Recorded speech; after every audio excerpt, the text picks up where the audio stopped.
I thought tonight would be normal. Just family, laughter, clinking glasses, the usual engagement party chaos. Emily and I arrived together, but she barely looked at me.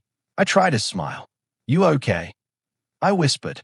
"Don't talk to me," she snapped, her eyes rolling as if I'd said something stupid. I froze. I didn't say anything wrong.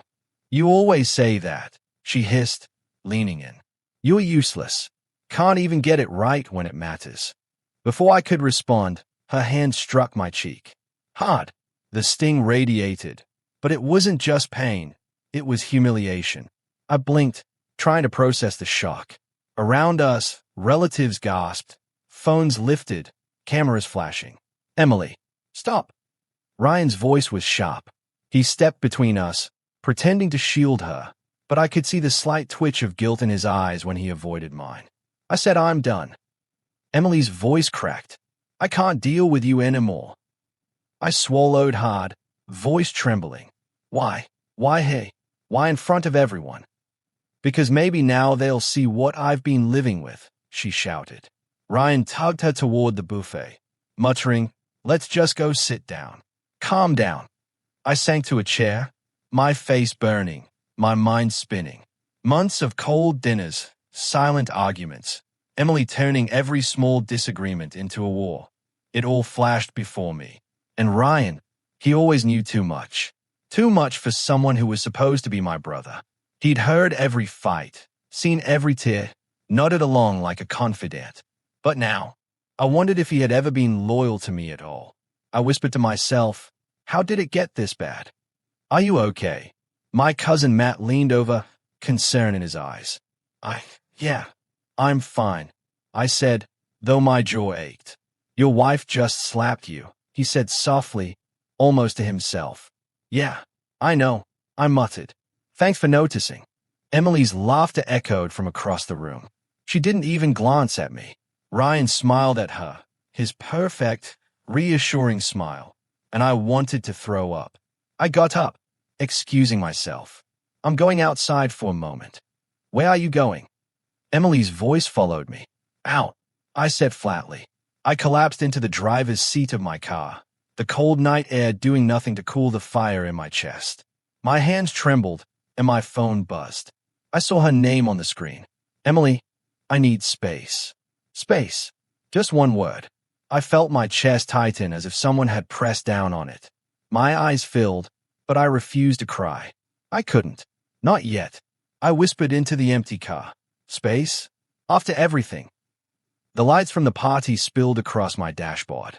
Laughter, music, clinking glasses, everything normal for them, everything broken for me. I remembered our first date. Her laugh, the way her eyes shone. I remembered our wedding day, how I promised her forever. And now, all that forever was just this slap, this message, this unbearable silence. Ryan's face appeared at the car window. "Hey, you okay?" His tone was casual, almost too casual. I wanted to scream. "Do you see what she's done?" "I see it," he said softly. "You'll be fine." "Fine." I laughed bitterly. "You call being slapped in front of everyone, humiliated, fine." "It's not about tonight," he said, leaning closer. "She's just stressed. You'll see. You guys need time." I looked at him, really looked, searching for any hint of betrayal. But he smiled like he always had, protective, comforting. Yet something in me shifted. Maybe I was seeing clearly for the first time. I think something already broke," I muttered. Ryan hesitated, then stepped back. "Don't overthink it. She'll come around." I turned my gaze back to the street lights, the buzzing neon signs of the city. My hands clenched into fists. My mind was spinning, racing through every fight, every cold night, every time I had blamed myself for her anger. "I don't know if she ever loved me the way I thought," I whispered into the night. And then it hit me, the truth I had been avoiding for months. This wasn't just a fight. This was the beginning of the end. I stayed at my phone again, Emily's message glaring at me. "I need space." I swallowed hard. The air felt heavy in my lungs. I whispered to no one. Maybe this is the moment everything changes. And for the first time in months, I felt fear. Not just for my marriage, but for my life as I knew it. I couldn't stay in that apartment another night. Every corner reminded me of the slap, of Emily's laughter, of Ryan's fake concern. I packed a bag and drove home. My childhood home, where silence felt safer than betrayal. Son, my mother's voice trembled when I walked in. Linda always sensed pain before I said a word. I'm here, Mom, I said, trying to keep my voice steady. She came closer. Take a seat. Eat something. You need to be patient. Patient? I laughed bitterly. Patience didn't stop her from hitting me, Mom. She frowned. She's stressed. Maybe it's not what you think. Give her time. I ran my hands through my hair. Time? Time doesn't erase humiliation. Time doesn't fix betrayal. Mark, my father, stayed silent. He stared at the floor, refusing to meet my eyes. I always hated his silence, the way he pretended nothing was happening. She'll come around, Mom whispered. I shook my head. Maybe not, Mom. Maybe she never cared the way I thought. Ryan called that night, cheerful and casual. Hey, bro, want to grab dinner? Talk things over. I don't feel like talking, I snapped. Come on, man. You need someone. I hesitated. I wanted to believe him. I trusted him more than anyone besides Mom. Fine, I said. At dinner, he grinned like nothing was wrong. So, how are you holding up? Emily slapped me, I said, barely looking at him. Ryan chuckled softly. Yeah, she's upset. You know how she gets. Don't take it too hard. Don't take it too hard. I repeated, voice low. She humiliated me in front of our family, Ryan. Front of everyone. You call that don't take it too hard? He shrugged, calm as ever. I'm just saying, it happens. You know Emily. She's emotional. I studied his face. Something didn't fit. His tone was too casual, too practiced. You've been around a lot lately, visiting her apartment. He laughed a little too quickly. Nah, bro, just checking in, making sure she's okay. You know, sibling duties. Yeah. I pressed, heart pounding. You haven't lied to me before, right? He avoided my gaze. Nothing serious. I promise. I wanted to believe him. I really did. But doubt gnawed at me. I remembered every time I covered for him, every college fee I paid, every late-night talk where I confided my fears about Emily. I had always protected him, always trusted him. And now I wondered if I had protected the wrong person. Emily refused my calls. Her phone went straight to voicemail, her messages cold and clipped. I need space, she said once, and that was all. One night, I drove past her apartment by accident, or maybe fate. Ryan's car was parked in the lot. My chest tightened. I swallowed, forcing myself to walk up the stairs. Ryan, I asked, heart thundering. What are you doing here? He said, surprised, too surprised. I saw your car, I said, outside her apartment. Care to explain? He laughed, nervous. We ran into each other. I left as soon as I could. Nothing happened. Nothing happened. I whispered, you want me to believe that? He shifted, avoided my eyes. Look, I'm just helping her.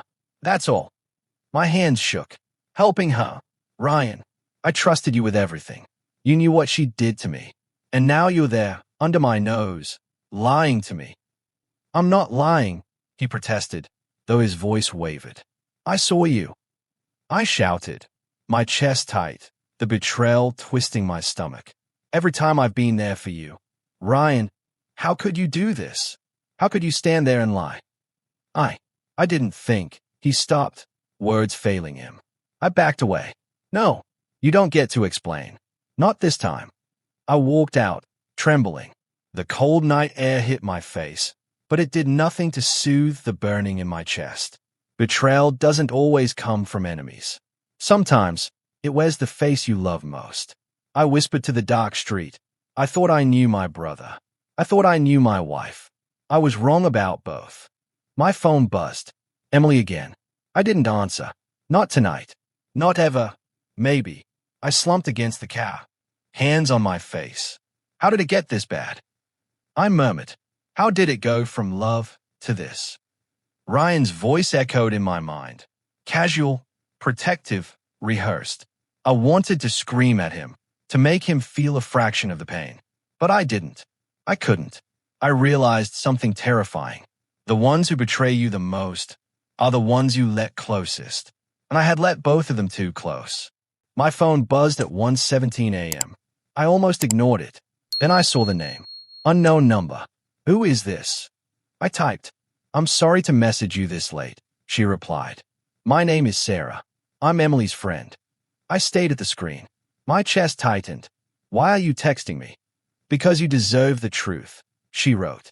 I sat up in bed. What truth? She paused. Then another message came. I've been carrying this for weeks. I can't anymore. My fingers trembled. Say it. I didn't want to hurt you, she said. But you're already being hurt. Stop talking around it, I typed. Just say it. The typing dots appeared. Disappeared. Appeared again. She's been lying to you, Sarah finally sent. I swallowed hard. About what? About Ryan, she replied. My blood went cold. My brother. Yes, she wrote. I'm so sorry. No, I typed quickly. That's not funny. Don't joke about that. I'm not joking, she said. I have proof. Before I could respond, screenshots filled my screen. Emily's name. Ryan's name. Messages sent at midnight. Hearts. Plans. Lies. What is this?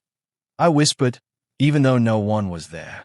Hotel receipts, Sarah said. Dates. Conversations. I checked everything. My hand shook as I scrolled. This isn't real, I typed. I wish it wasn't, she replied. But it is. I stayed at one message. Ryan, he doesn't suspect anything. My stomach twisted. How long? I asked. Months, she answered. Longer than I can forgive myself for. I leaned forward, elbows on my knees. Why tell me now? Because I saw you at the party, she wrote. After she slapped you, I saw your face. I closed my eyes. There's more, isn't there? Yes, she said. My heart pounded. Say it. She sent a photo, a pregnancy test, 2 dark lines. My breath stopped. No, I whispered. No, no, no. She's pregnant, Sarah wrote. That's impossible, I typed. We haven't. The dates don't match, she replied gently. I felt something tea inside my chest. It's his, I said. Yes, she wrote. I stayed at the wall. Thank you, I typed, though the word tasted wrong. I'm sorry, she replied. I know that doesn't help. I put the phone down. Then I picked it up again and called Ryan. Hey, bro, he answered, cheerful. Everything good. Were you with Emily tonight? I asked. There was a pause. Why? Answer me, I said. Yeah, he said. She needed to talk.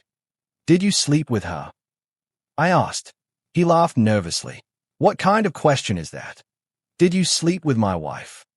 I repeated. Of course not, he said quickly. Don't be crazy. I inhaled slowly. She's pregnant. Silence. Ryan, I said. She's pregnant. That's not mine, he said too fast. I saw the messages, I replied. The hotels. The plans. The lies. More silence. I saw the test, I added. The dates don't match. His voice dropped. Who told you? So it's true, I said quietly. I didn't mean for it to happen, he muttered. I laughed once. You didn't trip and fall into her bed. Look, man, he said. You weren't making her happy. I closed my eyes. So you decided to take my place. I didn't plan it, he insisted. You planned every message, I said. Every lie. He didn't answer. Say something, I whispered. I don't know what you want me to say, he replied. I stood up. I wanted you to be my brother. I still am, he said weakly. No, I replied. You stopped being that a long time ago. Don't do this, he said. We can talk. There's nothing left to talk about, I said. I hung up. I didn't scream. I didn't cry. I sat there, staring at my phone, feeling years of loyalty rot inside me. I whispered, something in me just died. I stood, grabbed my jacket, and walked out into the night. I didn't know where I was going. I only knew I couldn't stay the same. Because if I did, This betrayal would kill me. Emily's voice hit me before I even opened the door. You need to listen. I froze. Listen to what? Stop pretending like you don't know, she said, stepping inside. Her eyes weren't sad. They were sharp. I can't do this anymore. I sat on the edge of the couch. Do what? Marriage, she spat. You failed me. You ignored me. You blame me for everything. You think I slapped you because I'm cruel? No, I'm done with a man who can't even see me. Emily, I whispered, voice breaking. I tried. You tried, she laughed, bitter. Tried. You sulked. You made excuses. And Ryan, he understood me. He listened. He cared. Something you never did. I swallowed. So that's why? Because he listened. Yes, she shouted. He was there when I needed someone. You weren't. I clenched my fists. You don't think I cared? I don't think you cared enough, she replied coldly. And now, it's too late. I want a divorce. I want you gone. Financial support. Child support, what Ryan's baby needs. Don't look shocked. You know it's true. I stared at her. Your child, it's his. Yes, she said flatly. Not yours. But I'll still take what I can from you because I need stability. Don't act like you don't have the money. You always had it. I shook my head, feeling my chest tighten. You're asking me to accept this. I'm telling you, she said, raising her voice. I'm done pretending. You're done pretending. This is reality. My parents arrived moments later, Linda's arms around me. Please, son, she whispered. Forgive her.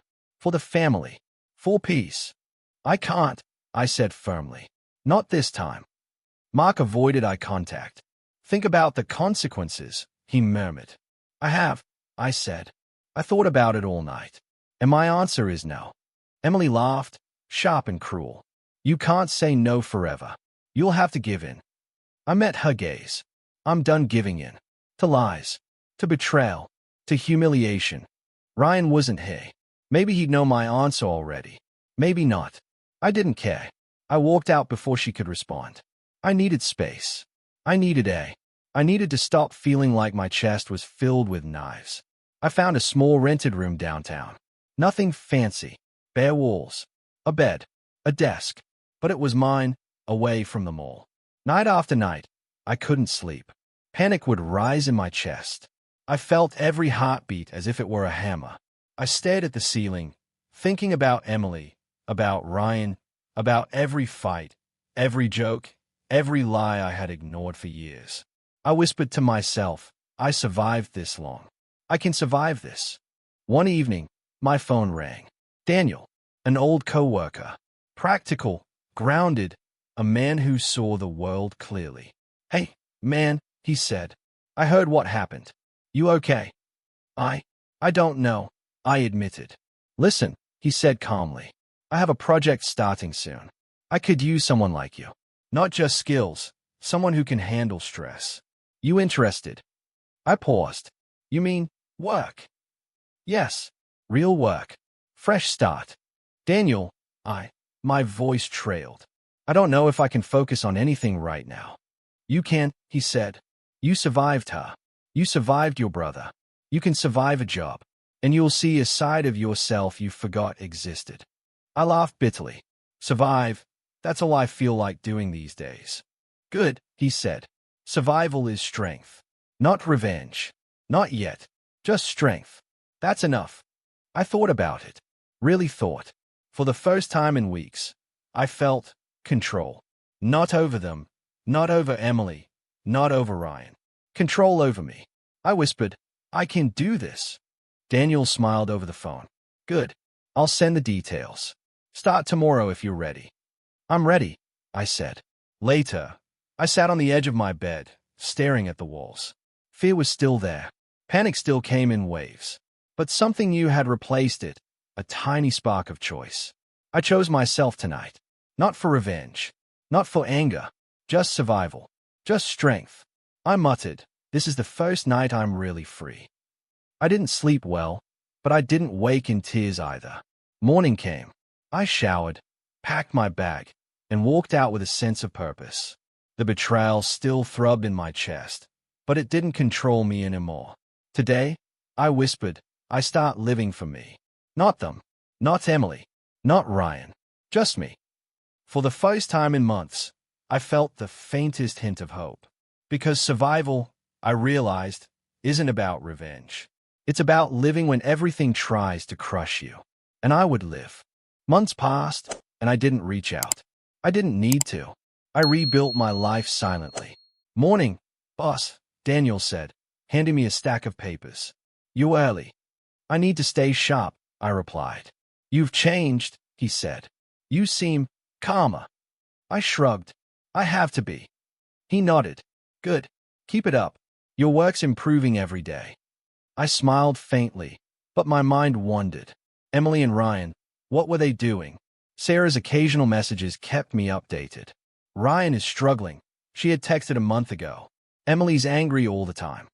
I hadn't responded. Why would I? Karma doesn't need me to intervene. It just waits. Kevin called, my mother said one afternoon.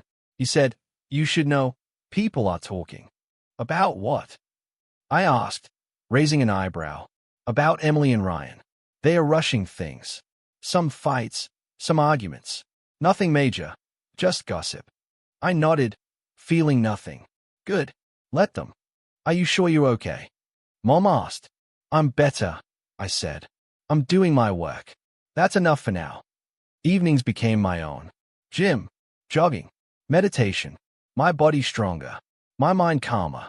I looked in the mirror one night, flexing slightly, and said, you survived. You're not broken.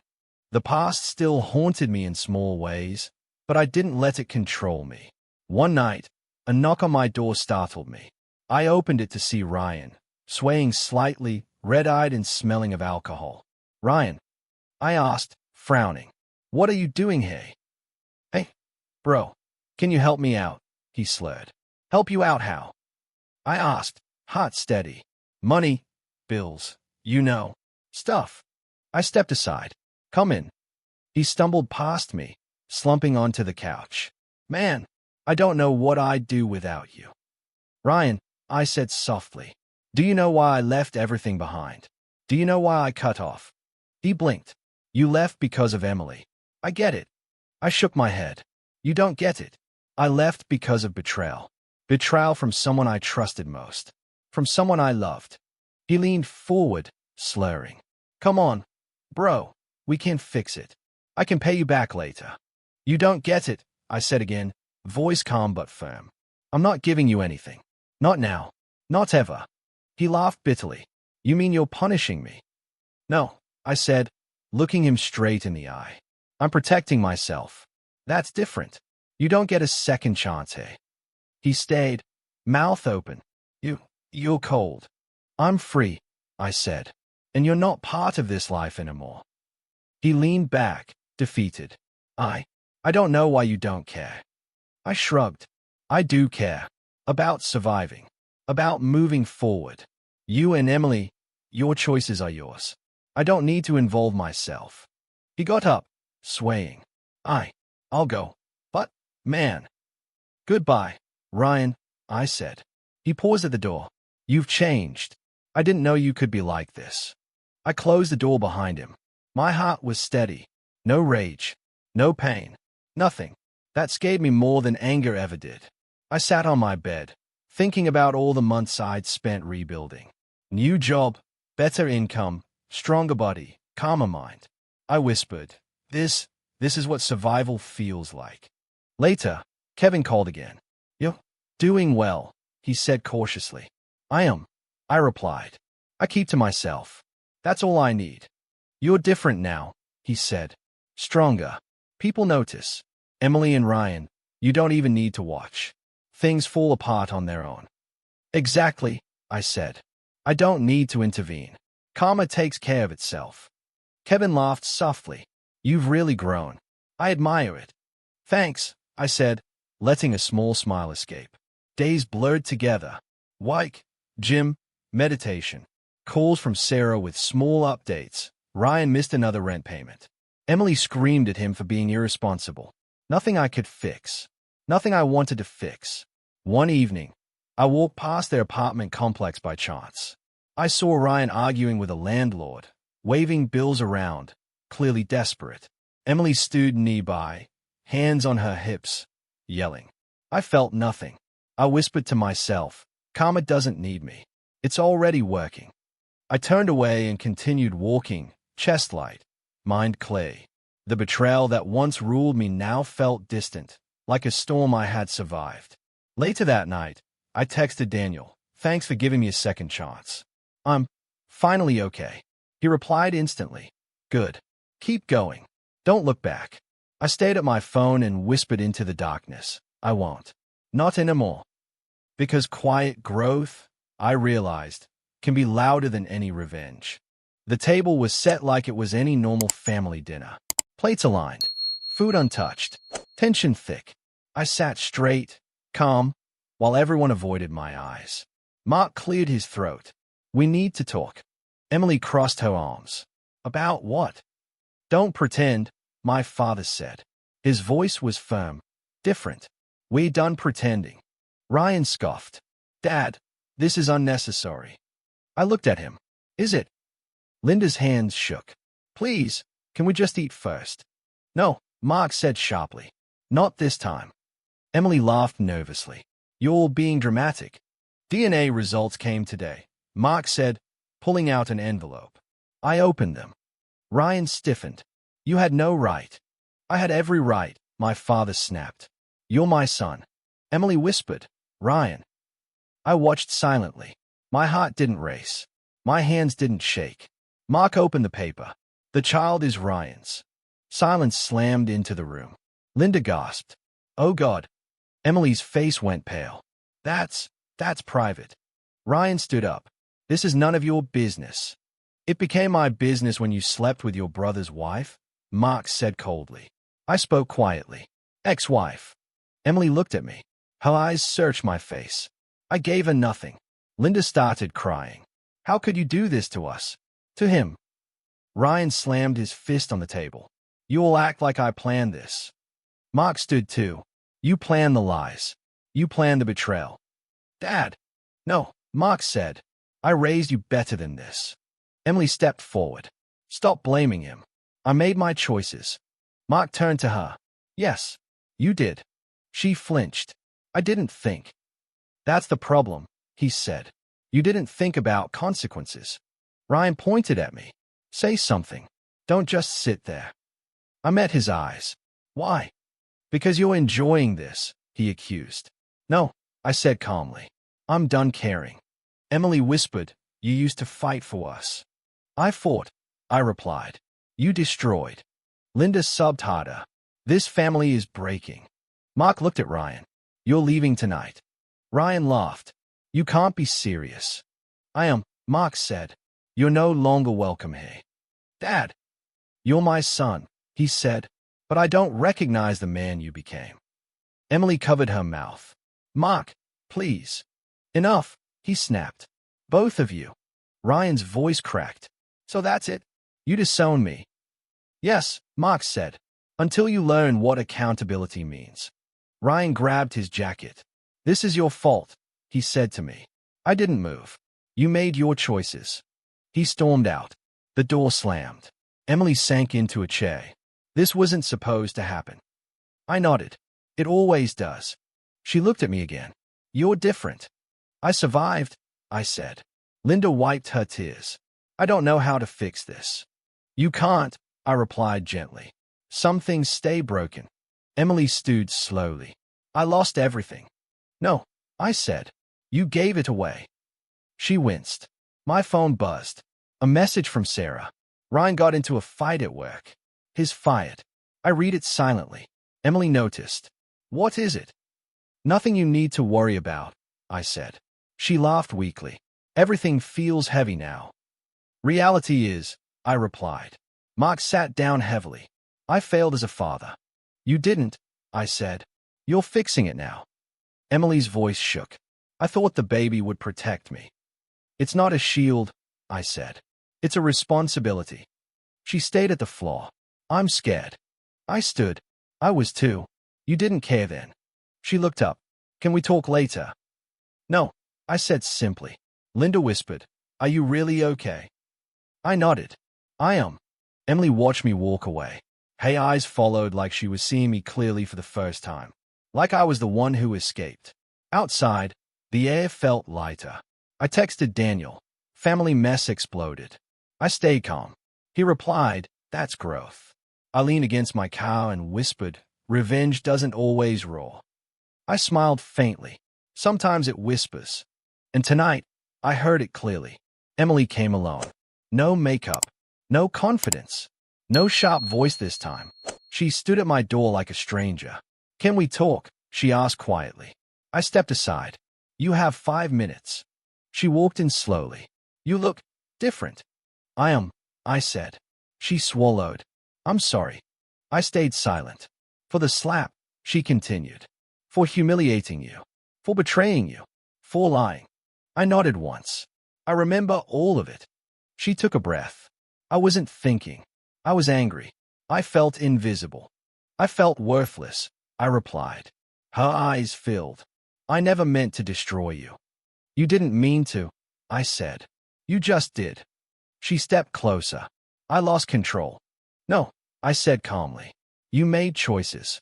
She flinched. "I hate myself for it." I crossed my arms. "I hated myself too. For months. For blaming myself for your cruelty." "I was wrong," she whispered. "I know," I said. She looked around my apartment. "You rebuilt everything." "I rebuilt me." I corrected. She nodded slowly. I thought, maybe we could fix something. I looked straight at her. "There's nothing to fix." She shook her head. "Please, just listen." "I am listening," I said. She sat on the edge of the chair. "I miss you. I miss us. I miss who I was before you broke me," I replied. Tears rolled down her face. I didn't know how much damage I caused. "I did," I said quietly. She covered her mouth. "Every night, I think about that slap." "So do I said. "I wish I could take it back." "You can't," I replied. She looked up. "Do you still love me?" I didn't hesitate. "No." Her shoulders shook. "That hurts." "It hurt more when you did it," I said. She wiped her tears. "Ryan ruined everything." "No," I corrected. "You did." She whispered, "I was weak." "You were selfish," I said. She nodded. "I know." Silence stretched between us. "I forgive you," I said finally. Her eyes widened. "You do?"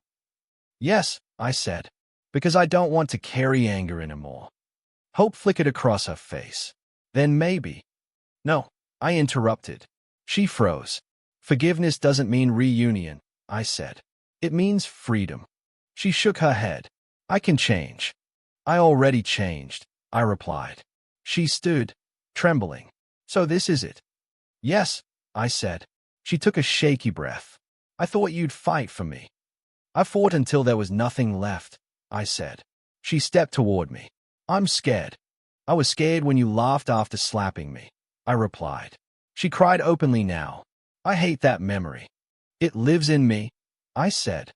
She looked at the floor. "I don't recognize you." "That means I'm healing," I said. She walked toward the door slowly. "If things were different." "They aren't," I said gently. She turned back once. "I really am sorry." "I know," I replied. Her hand trembled on the handle. "Goodbye." "Goodbye, Emily," I said. She left crying.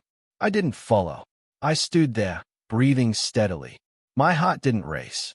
My hands didn't shake. I whispered, "I remember everything. The slap, the silence, the nights I blamed myself, the humiliation, the betrayal. I remembered it all, and it no longer controlled me." I sat down and closed my eyes. Forgiveness had lightened something inside me. Not for her. For me. I said softly, "I'm free." Outside, her footsteps faded. I stayed right where I was. The lawyer slid the papers across the desk. "Sign here." I picked up the pen. "That's it." "That's it," she said. "Once you sign, the divorce is finalized." I signed my name without shaking. "Thank you." She nodded. "You're free now." I stood up and said, "I already was." Outside, my phone rang. Daniel again. "You ready to move?" "Yes," I replied. "I'm done here." New city, new start, he said. You earned it. I know, I said. I packed my apartment quietly. No photos left behind. No souvenirs from a broken life. Just clothes, books, and a calm heart. My mother called. You really have to go. Yes, Mom, I said gently. I need distance. I worry about you, she admitted. I'm okay, I said. Better than I've ever been. She sighed. Your father wanted to say goodbye. Tell him I understand, I replied. I hung up and looked around the empty room. Goodbye, I whispered. The new city felt unfamiliar but clean. I rented a small apartment with a balcony overlooking quiet streets. Daniel helped me move in. You look lighter, he said. I feel lighter, I replied. Any regrets? He asked. No, I said honestly. That night, I sat alone on the balcony. The air was cool. The city hummed softly below. I spoke to myself. You survived. My phone buzzed once. A message from Sarah. Emily moved back with her parents. Ryan left town. No one talks about them anymore. I stayed at the screen and felt nothing. I replied, I hope they find peace. I put the phone down. Ryan had faded into irrelevance. Emily was no longer a wound, just a memory. I remembered the man I used to be, the one who begged for love, the one who feared being alone. I shook my head. Not anymore. The next morning, Daniel met me for coffee. You ready for work? Yes, I said. You're different, he said. Stronger. I chose myself, I replied. He smiled. That's Ray. Work filled my days. Purpose replaced pain.